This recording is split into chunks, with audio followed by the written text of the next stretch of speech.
जब कोई वस्तु बनानी होती है तब कर्म की आवश्यकता होती है, और जब बनी बनाई पहले से रहने वाली वस्तु को जानना होता है तब उसमें कर्म की आवश्यकता नहीं होती। घड़े को देखना है तो आंख से घड़े को जानना है, और घड़े को बनाना है तो माटी चाहिए, चाक चाहिए, डंडा चाहिए, सूत चाहिए, हाथ से क्रिया करनी चाहिए, सुखाना चाहिए, पकाना चाहिए।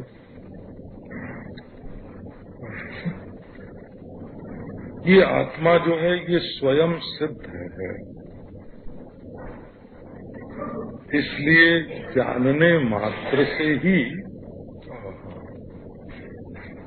ये पहले भी था, अब भी है, आगे भी रहेगा। ये जागृत, स्वप्न, सुषुप्ति, मृत्यु, मूर्छा सबको प्रकाशित करने वाला है, और यही परमानंद स्वरूप परम प्रेमास्पद है। विवेक से ये सब बात मालूम पड़ जाती है, परंतु इसकी ब्रह्मता जो है वो अविविक्त नहीं है, अज्ञात है।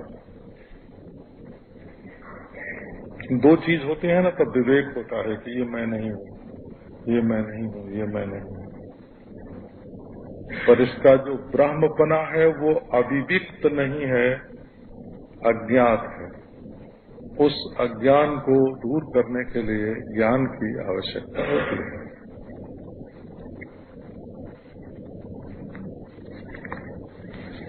तो जो ऐसा समझे कि कर्म से भी वही वस्तु प्राप्त होती है, उपासना से भी वही मिलती है, योग से भी वही मिलती है ना, विपश्यना से भी वही मिलती है, तो ऐसे जो लोग सोचते हैं वो वेदांत का जो सत संप्रदायागत रूप है उसको नहीं जानते हैं। ये तो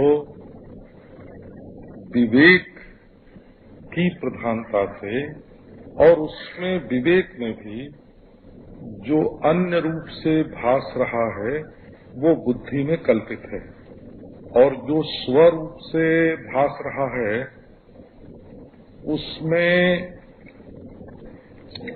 भाष्य रूप को छोड़कर जो स्वयं सिद्ध रूप है वो अकल्पित है। तो प्रत्येक वस्तु में विवेक की आवश्यकता होती है।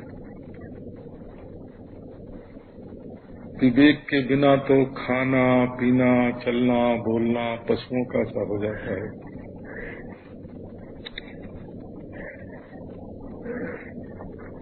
अब आओ दुर्लभ का विवेक करता है। दुर्लभ, दुर्लभ माने जिसका मिलना मुश्किल हो। दुखेन लभ्यते, बहुत परिश्रम, बहुत कष्ट उठाने के बाद जो मिले उसका नाम दुर्लभ। ग्रंथकार कहते हैं कि 3 बात दुनिया में दुर्लभ है। एतत्त्रयमेव दुर्लभम्। और लो ये एव और लगा दिया। एव लगाने का अर्थ आप जानते हैं ना, ये 3 ही दुर्लभ हैं। धन मिलना दुर्लभ नहीं है, ब्याह होना दुर्लभ नहीं है, पत्नी मिलना दुर्लभ नहीं है, कुर्सी मिलना दुर्लभ नहीं है, यज्ञ जागादि अनुष्ठान कर लेना दुर्लभ नहीं है। 3 बात दुर्लभ। इसका भी विवेक करना पड़ता है। देवानुग्रह हेतुकम मनुष्यत्वम मुमुक्षुत्वम महापुरुष संश्रयः। मनुष्य होना दुर्लभ है। ये ईश्वर के अनुग्रह से प्राप्त होता है। क्यों भाई मनुष्य होना दुर्लभ क्यों? तो आपको संभवतः ये ज्ञात होगा कि संस्कृत के शब्द जो हैं वो अपने साथ अपने अर्थ को रखते हैं। हमारे व्याकरण शास्त्र में जब शब्द का उदय होता है तो अर्थ के साथ है।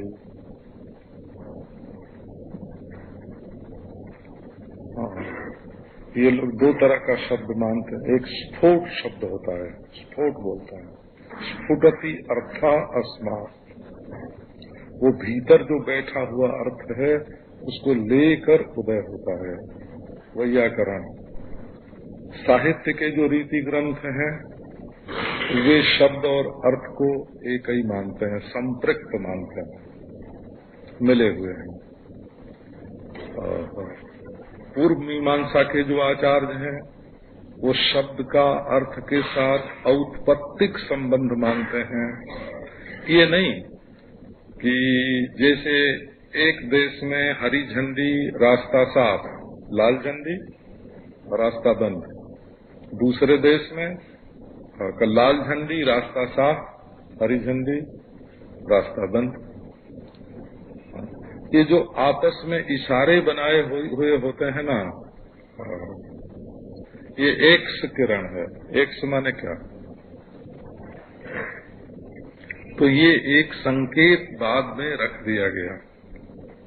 ये जितने भाषा शास्त्री हैं वे ऐसा मानते हैं कि वस्तु को देखकर उसका एक इशारा बना लिया जाता है, उसका नाम शब्द होता है। परंतु यही भारतीय संस्कृति का अंतर है। ये शब्द अर्थ का संकेत मात्र नहीं है, बल्कि शब्द में अर्थ है और अर्थ में शब्द है। औत्पत्तिक शब्दस्य अर्थेन संबंधः। सृष्टि प्रक्रिया में जहाँ स्पंदन है वहाँ शब्द है, और जहाँ शब्द है वहाँ स्पंदन है, और स्पंद बिना द्रव्य का होगा नहीं, इसलिए शब्द और अर्थ एक होते हैं। वेदांत के मत में भी शब्द और अर्थ अभिन्न नहीं होते हैं। तो वेदांत, पूर्व मीमांसा, व्याकरण शास्त्र, साहित्य शास्त्र, शैव शास्त्र, शाक्त शास्त्र, वैष्णव शास्त्र, ये सब के सब शब्द और अर्थ का अभेद मानते हैं।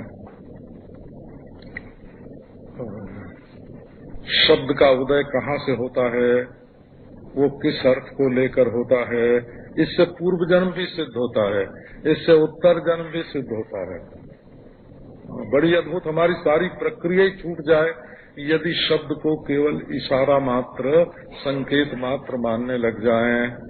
पूर्व संस्कार जो अर्थ के बैठे हुए हैं हृदय में, उनके अनुरूप शब्द का उदय होता है।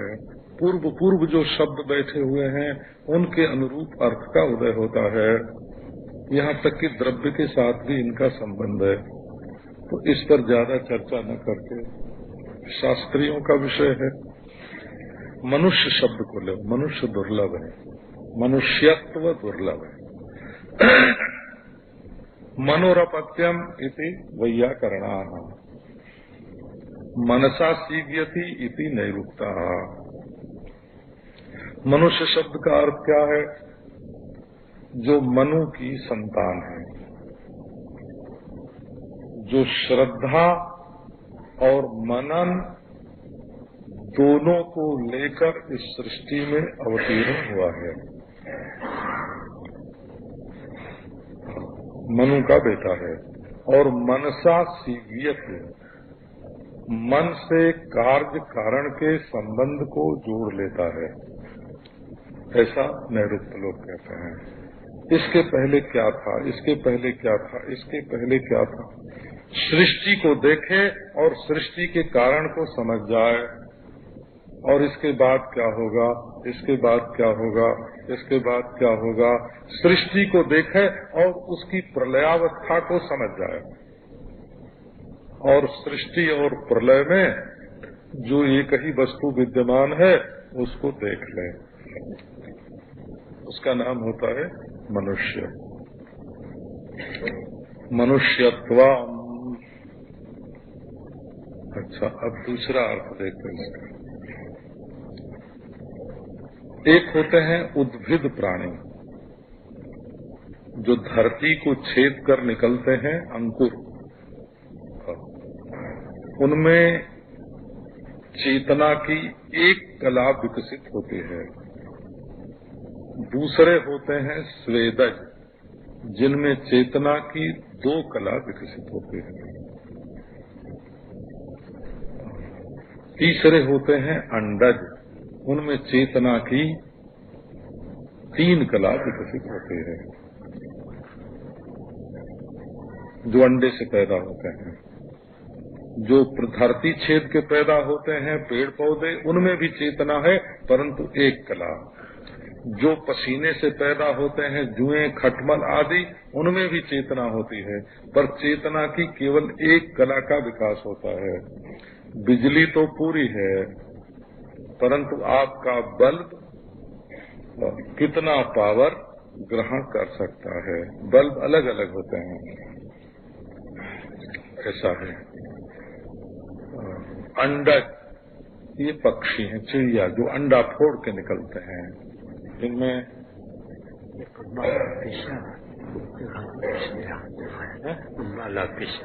उनको घर में बोलते थे। यहाँ पे कोई अम्बालाल पेशा होएगा, वो मेहरबानी करके बाहर जाए, घर में जाने का उनको हिदायत मिले। अच्छा,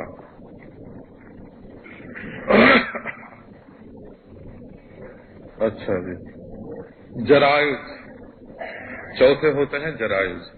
जरायुज माने जो जेर में बंधे हुए पैदा होते हैं। वे होते हैं 2 तरह के, चतुष्पाद और द्विपाद। जो चतुष्पाद होते हैं उनमें 4 कला चेतना की विकसित होती है। जो द्विपाद होते हैं उनमें 5 कला विकसित होती है। जो सत्पुरुष होते हैं उनमें 6 कला का विकास होता है। जो जीवन मुक्त होते हैं उनमें 7 कला का विकास हो जाता है।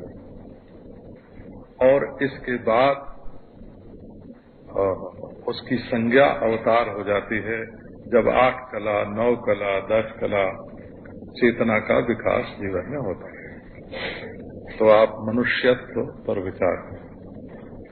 इसी से सारी सृष्टि भोग्य हो जाती है मनुष्य के लिए, क्योंकि 5 कला की रक्षा के लिए जहाँ तक हो सके 1 कला से, उससे न बने तो 2 कला से, उससे न बने तो 3 कला से, उससे भी न बने तो 4 कला से मनुष्य अपने जीवन का निर्वाह कर सकता है। ये देखो, ये मनुष्यत्व है। संसार के सभी प्राणियों में उद्भिदों को पार करते करते, स्वेदजों को पार करते करते, अंडजों को पार करते करते, जरायुजों को पार करते करते, चतुष्पादों को, ये द्विपाद मनुष्य शरीर मिला है। इस हाल के भीतर जितने कीटाणु हैं उतने मनुष्य, इस हाल के भीतर नहीं, एक शरीर के भीतर जितने कीटाणु हैं सारी सृष्टि में उतने मनुष्य नहीं हैं। लो, कीटाणु कितने अधिक हैं और मनुष्य कितने कम हैं। जितने खटमल हैं, जितने जुएं हैं, जितने मच्छर हैं, जितने पक्षी हैं, जितने पशु हैं, उनकी अपेक्षा मनुष्य सृष्टि कितनी कम है। तो मनुष्य सृष्टि के निर्माण में मनुष्य का कितना बड़ा महत्व है, इस पर आप ध्यान दें, विवेक करें। ये विवेक है, ये कहो ये हमने समझ लिया, हमने सार ग्रहण कर लिया, नोट कर लिया। क्या नोट किया? बोले मनुष्य सबसे श्रेष्ठ है। जी हाँ, आपने नोट तो कर लिया, परंतु इसके लिए जो बुद्धि को क्रियाशील होना चाहिए था ना, वो आपकी बुद्धि क्रियाशील नहीं हुई। और जब बुद्धि आपकी सुस्त पड़ी रही तो विवेक क्या हुआ? नोट क्या, हम सार ले लेते हैं, सार का नोट कर लिया। सार का नोट लेने से काम नहीं होता।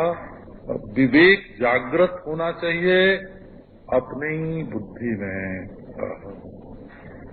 लो, एक बात और देखो, मनुष्यत्वम दुर्लभम, मनुष्यत्व दुर्लभ है। तो क्यों दुर्लभ है?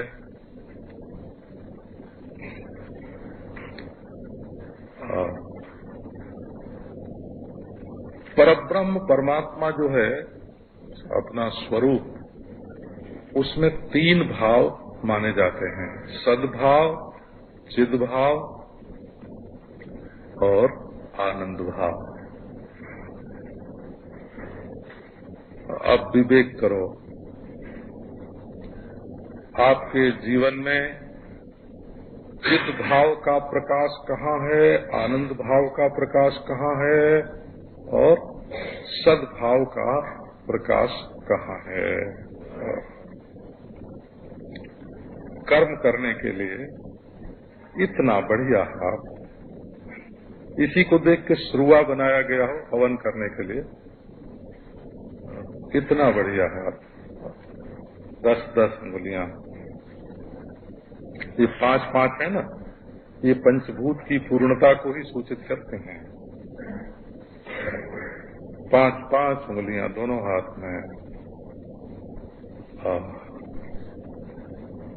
इससे आप योजनाबद्ध कर्म कर सकते हैं, यज्ञ जागादि कर सकते हैं, लोक परलोक को संभाल सकते हैं। ये हाथ बताता है कि मनुष्य जीवन में कर्म की विशेषता। अच्छा, अपनी बुद्धि को देखिए, एक पशु है, 10,000 वर्ष पहले जैसे रहता था। एक पक्षी है, जैसे घोंसला बनाता था, पेड़ पर रहता था। एक जुआ खटमल है, एक घड़ियाल मगर है, वो हजारों वर्ष पहले जैसे रहता था वैसे ही रहता है। परंतु मनुष्य में चिद भाव का प्रकाश है, एक प्रतिभाशाली प्राणी है, ये नई नई वस्तु का आविष्कार करता है। देखो जी, आनंद भाव का विकास, इत्र बनाया किसने? किसी चिड़िया ने इत्र बनाया होगा क्या? नहीं। अच्छा, तरह तरह के भोजन, ये दही बड़े, और ये इडली, ये डोसा है, और ये अचार, मनुष्य की बुद्धि ने स्वाद के लिए, सुगंध के लिए इसने तरह तरह की वस्तुएं बनाई, और स्वाद के लिए तरह तरह रसोई तो महाराज मनुष्य के घर में ही पकती है और किसी के घर में पकती नहीं। अच्छा, ये सुंदर सुंदर चित्र किसने बनाए, नकल किसने की? ऐसा रूप, ऐसा सौंदर्य, ऐसी साड़ी, ऐसा कपड़ा। सिनेमा की अभिनेत्रियों को सिनेमा में से निकाल के, उनके घर में से निकाल के, है ना, और अपने कपड़े पर लगा लेना, ये मनुष्य की ही तो बुद्धि है ना।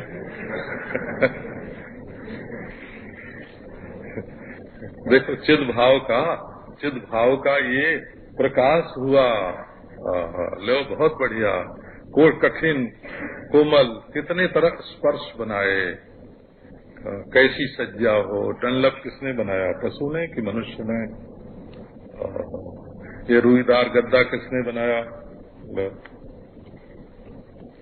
बनाते हैं और दूसरों को देते भी हैं।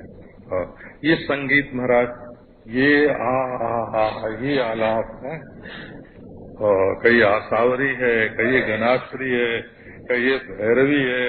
हे भगवान, है ना, ये मनुष्य ने अपने आनंद के लिए अपने आनंद भाव का कैसा विकास किया है सृष्टि में और अपने जीवन में।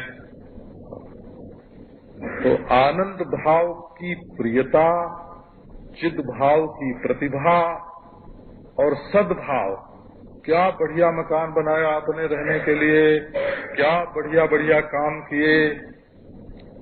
शरीर अस्थिर होता है और वो चाहता है कि हम स्थिर हो जाएं। ये अपनी अमरता की जो इच्छा है ना, वो मनुष्य में है। वो ये मधुर मधुर मुस्कान, ये हंसी का फव्वारा जो छूटता है, तरह तरह की हंसी। हमारा एक मित्र है, हाँ, वो बताता है, करके बताता, हंस के बताता है। रोते हुए हंसना, स्कूटर जैसे चालू होता है वैसे हंसना, है ना, है ना। अट्टहास, शास्त्रों में भी वर्णन है। स्मित, स्मित, हसित, प्रहसित, विहसित, उपहसित, अतिहसित, अट्टहास, ये हंसी के बहुत से भेद हैं, पर ये सब मनुष्य में ही है। पूंछ हिलाना कुत्ते का, ये दूसरी चीज है, और मंद मंद मुस्कान से अपने हृदय के आनंद को बिखेर देना, ये दूसरी बात है। कहने का अभिप्राय ये है कि कर्म का, बुद्धि का और आनंद का विकास जैसा मनुष्य जीवन में है वैसा और कहीं नहीं है। तो तब समग्र प्राणी जाति में ये बात नहीं है। तो मनुष्य होना बड़ा दुर्लभ है। इसको प्राप्त करके हम संसार के संपूर्ण दुखों से, बंधनों से, अनर्थों से छूट सकते हैं। ऐसा है ये मनुष्यत्व। आप देखो, एक प्रकृति का खेल देखो।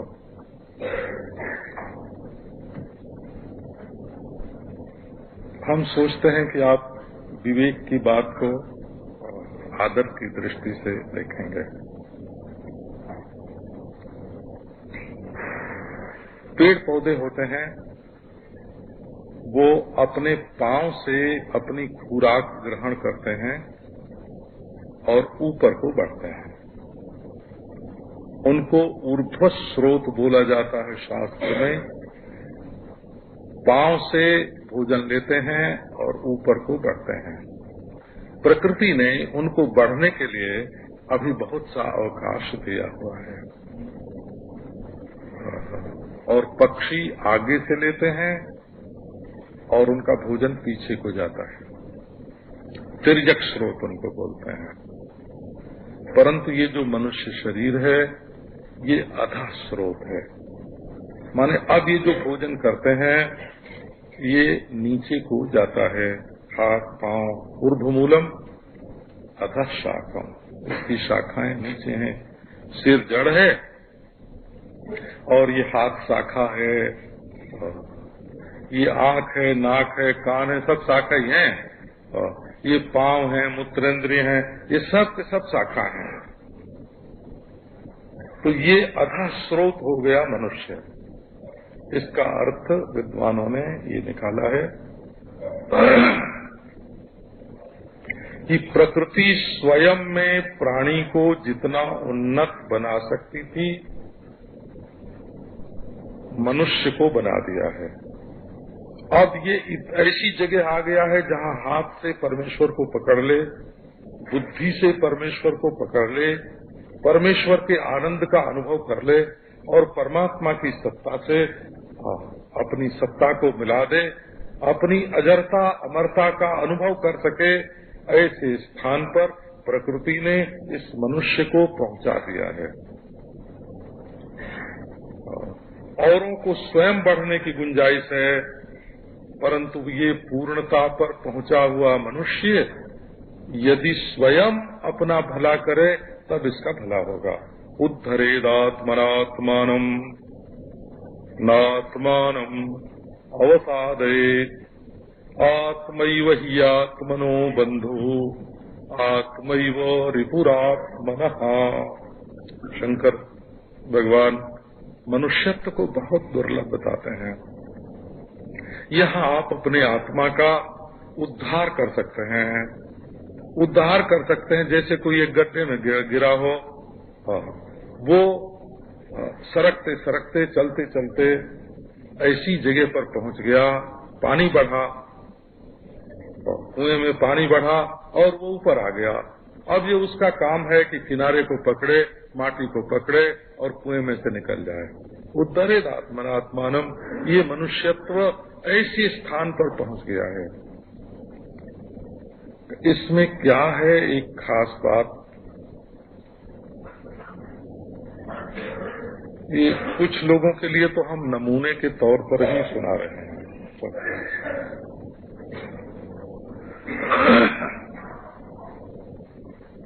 क्योंकि आजकल सार सार नोट करने की बहुत प्रथा हो गई है,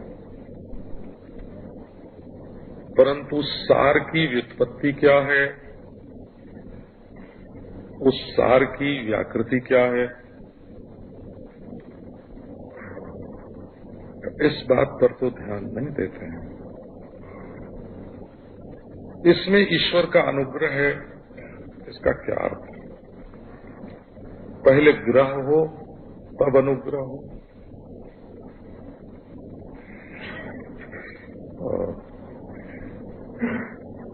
जब हम हाथ उठाते हैं तब कोई पकड़ के खींच लेता है। कहते हैं कि एक बार कुएं में गिर पड़े हैं, तो लोगों ने कहा पंडित जी हाथ दो, हाथ दो, हम आपको खींच लें। पंडित जी हाथ ही न दें। तो एक महाराज जानकार आया, उसने कहा पंडित जी हमारा हाथ लो ना। वो लो जो कहा सो झट पकड़ लिया, क्योंकि पंडित जी को गृहाण का ही अभ्यास था, गृहाणा का ही अभ्यास था। तो ग्रह के बदले में है ना अनुग्रह होता है।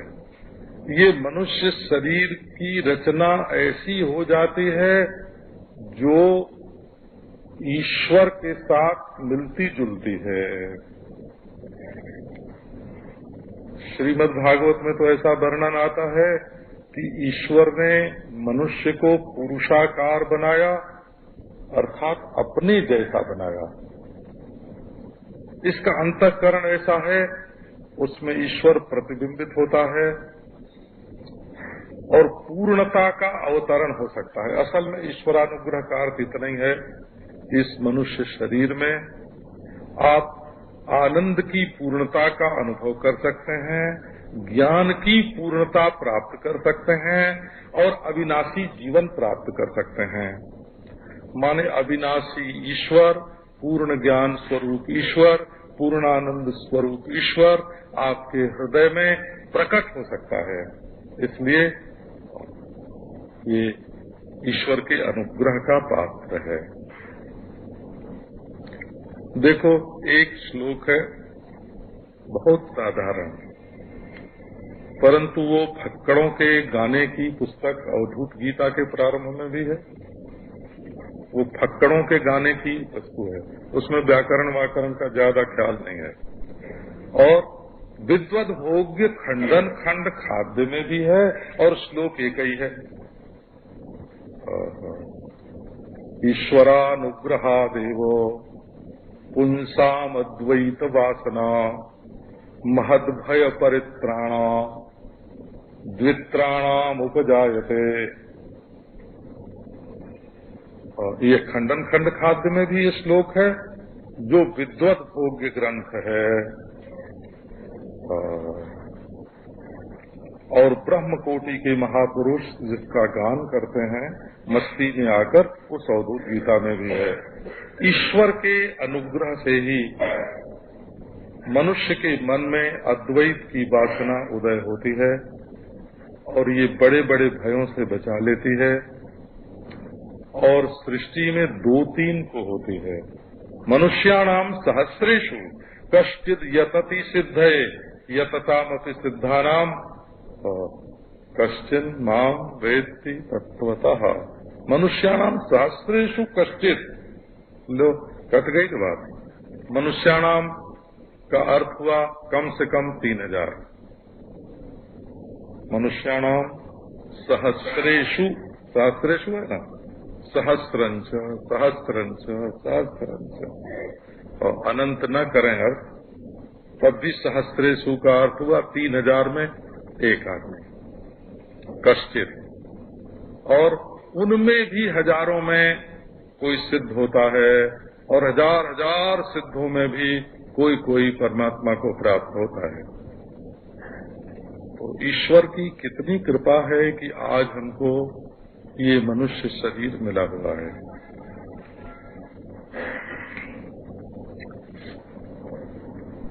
मनुष्य के मन में जो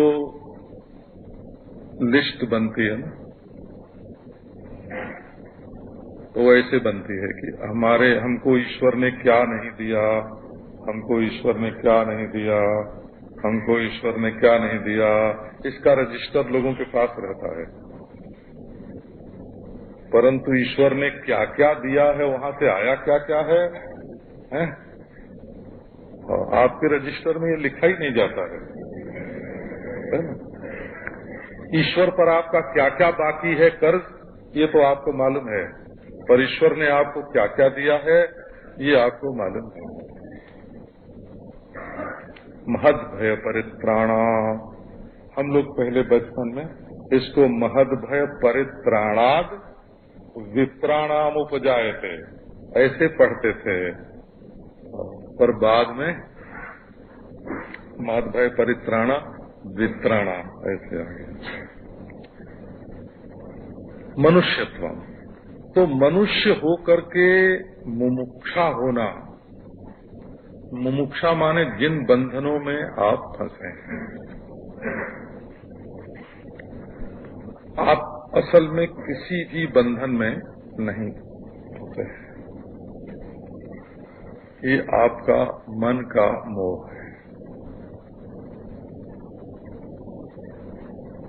किसके साथ आपकी हड्डी जोड़ी हुई है, किसके साथ आपकी जीभ जुड़ी हुई है, किसके साथ हाथ पांव फंसे हुए हैं। केवल मानसिक बंधन ही बंधन है। तो मन की ऐसी आदत पड़ गई कि वो कहीं न कहीं अपने आप को बांध ले। ये विषय की कल्पना किए बिना रहता ही नहीं है। इसमें भी विवेक करें तो बाह्य विषय के साथ बंधन नहीं होता, अपने मन में कल्पित जो उसी विषय से मिलता जुलता विषय का स्वरूप है उसका बंधन है।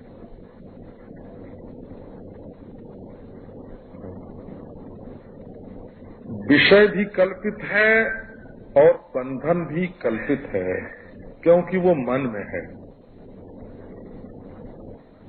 ये हमारी संपदा ने कभी आपके साथ अपने आप को बांधा नहीं। आपके मन ने संपदा के साथ आपको बांधा। संपदा तो पहचानती नहीं कि आप कौन हैं और आपका मन क्या है। क्या नोट पहचानता है, हीरा मोती पहचानता है, सोना चांदी पहचानती है, मकान पहचानता है? कौन संपदा आपको पहचानती है कि आप उसके मालिक हैं?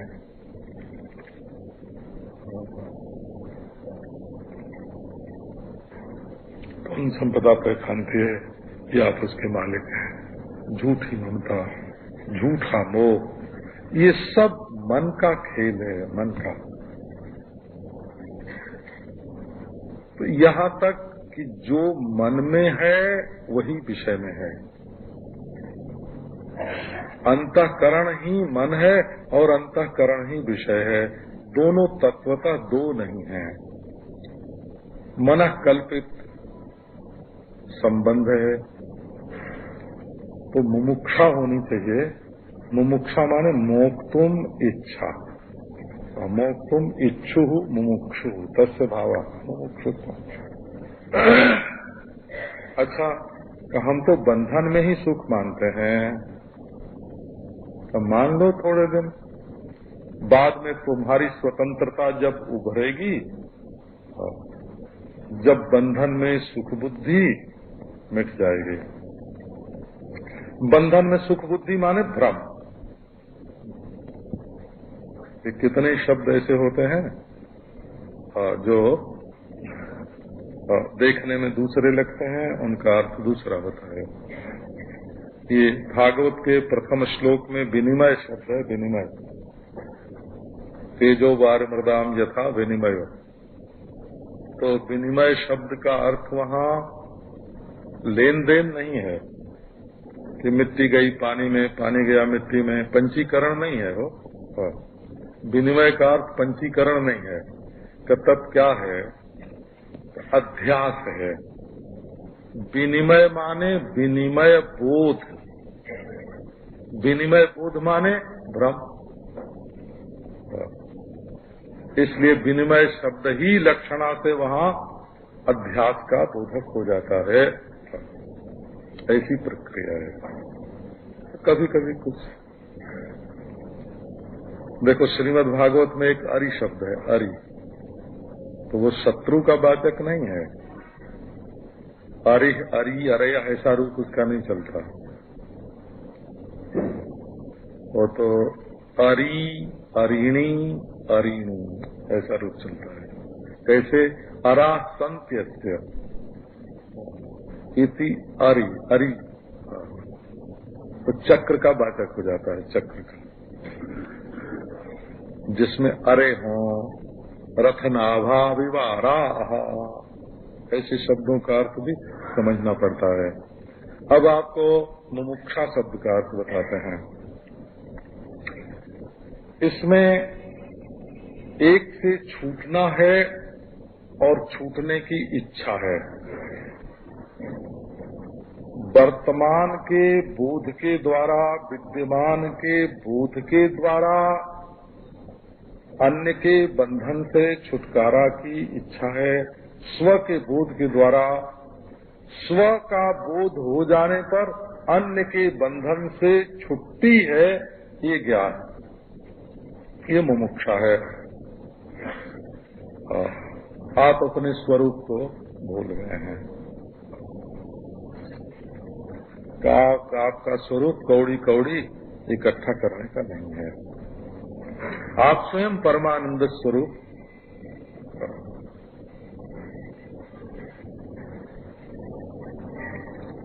हमने एक सेठ से कह दिया था कि अगर हमारे नाम पर तुम्हारे पास कोई मांगने जाए तो उसको हमारा आदमी मत समझना। ऐसा उसको कह दिया था। बड़ा सेठ है। तो एक सज्जन पहुंच गए तो उनको बैठा लिया और वो पुलिस को फोन करने जा रहा था। तब तक दूसरे ने रोका कि नहीं भाई, पुलिस को फोन मत करो। तो सचमुच वो आदमी ऐसे ही था, गड़बड़ करने वाला आदमी था।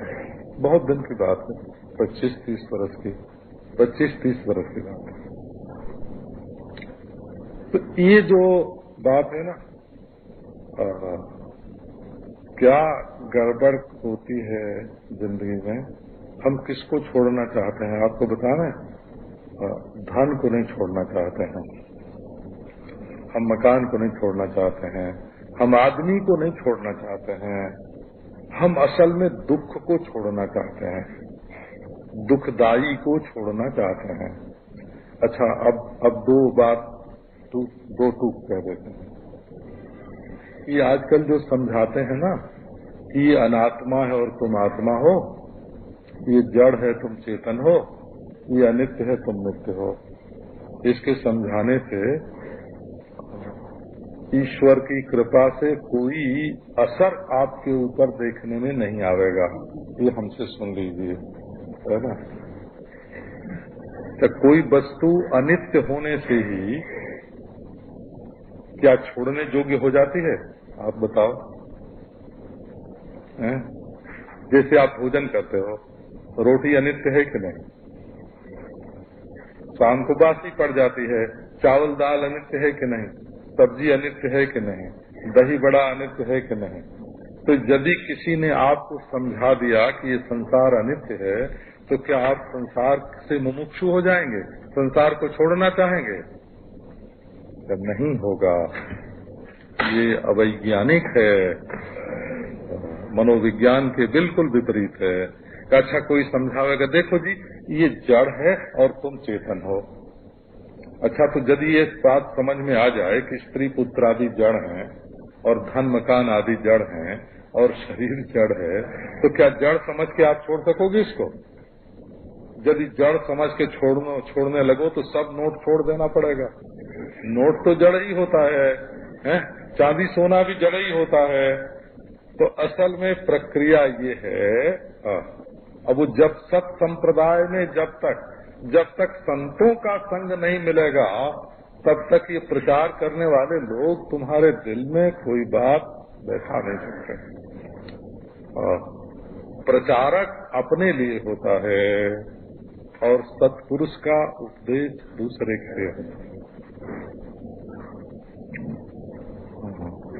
तो अब देखो, आप यदि आप आनंद का विवेक पहले शुरू करें, कहाँ सुख है कहाँ दुख, तो निसर्ग के साथ आपका विवेक मिलेगा। निसर्ग क्या है? एक चींटी का निसर्ग है, एक खटमल का निसर्ग है, एक जुए का निसर्ग है कि जहाँ उसको दुख मालूम पड़ता है वहाँ से वो भागता है कि नहीं? है ना? गर्मी लगे तो चींटी भाग जाएगी। तो ये प्राकृत निसर्ग है कि जहाँ दुख मालूम पड़ता है वहाँ से मनुष्य मुक्त होना चाहता है, छूटना चाहता है, मुमुक्षा आती है। तो पहले जब आप दुख और सुख का विवेक करेंगे तो जिससे जिससे दुख मिलता है उसको छोड़ने की इच्छा होगी, ये भी स्वाभाविक है। और जिससे जिससे सुख मिलता है उसको पकड़ने की इच्छा होगी, है? तो जब दुख को छोड़ने की और सुख को पकड़ने की इच्छा होगी तो उसमें ये भी विचार होगा कि कौन सा सुख स्थायी होगा और कौन सा तात्कालिक होगा। तो जो तात्कालिक सुख होगा और परिणाम में दुख होगा, वो तो दुख कक्षा में ही निक्षिप्त हो जाएगा। जब दुख कक्षा में निक्षिप्त हो जाएगा, देखो। और दूसरी बात, तो भाई जो हमको देखकर सुखी होता है उसको देखकर हम भी सुखी होते हैं, ये बात मालूम पड़ती है कि नहीं? प्रेम किससे होता है? हम जैसे वेदांत शास्त्र का स्वाध्याय और श्रवण मनन करते हैं ना, स्वाध्याय तो धर्म विधि है, वो तो ईश्वर कृपा से सभी यज्ञोपवीतधारी को करनी चाहिए। लेकिन श्रवण मनन जो है वो धर्म विधि नहीं है। ये श्रवण मनन जो है ये धर्मांग नहीं है। ये तो विरक्त अधिकारी पुरुष के लिए, विरक्त अधिकारी पुरुष के लिए श्रवण मनन होता है, वो धर्मांग नहीं है। वो साधन चतुष्टय संपन्न पुरुष के लिए, अधिकारी पुरुष के लिए होता है। तो यदि आप सुख दुख का विवेक करेंगे कि वो कहाँ है और सुख का थोड़ा थोड़ा बोध होने लगेगा तो अनित्य सुख भी दुख रूप है, ऐसा हो जाएगा। और जड़ता में जो सुख है वो तो एकांगी है, वो तो हमारे मन की कल्पना है। जड़ता में जो सुख है वो एकांगी है और जो सुख मिलकर चला जाने वाला है वो दुख देकर जाने वाला है। तो जब पहले सुख दुख का विवेक होकर दुख से होने वाला जो स्वाभाविक वैराग्य है उसका हृदय में जागरण होगा, तब जड़ता से भी वैराग्य होगा, अनित्यता से भी वैराग्य होगा, और अपने स्वरूप की असंगता प्रस्फुट होगी। और यदि कोई कहे कि आओ देखो हम नित्यानित्य विवेक कराते हैं तुमको, का हम जड़ चेतन विवेक कराते हैं तुमको, इससे मुमुक्षा का उदय बिल्कुल नहीं होगा। तो नारायण विवेक, वैराग्य पूर्वक जो विवेक है वो कल्याणकारी होता है। अब मुमुक्षु के संबंध में एक रहस्य की बात आपको सुनाते हैं। असल में वस्तु से मुक्त होने की इच्छा कि ये चीज हमसे छूट जाए, या आदमी से मुक्त होने की इच्छा, मकान से मुक्त होने की इच्छा है, या संबंध से मुक्त होने की इच्छा, या कल्पना से मुक्त होने की इच्छा, असल में ये सब अवर वैराग्य। जब अंतःकरण से ही मुक्त होने की इच्छा होती है कि जब तक ये अंतःकरण रहेगा तब तक राग द्वेष करके और कहीं न कहीं ये सुख दुख बना देगा। जिससे राग होता है उसमें सुख बन जाता है, कल्पना हो जाती है, और जिसमें द्वेष होता है, ये बात हमको पहले नहीं मालूम थी। श्री गुड़िया बाबा जी महाराज के पास जब हम आए तो कोई बात चली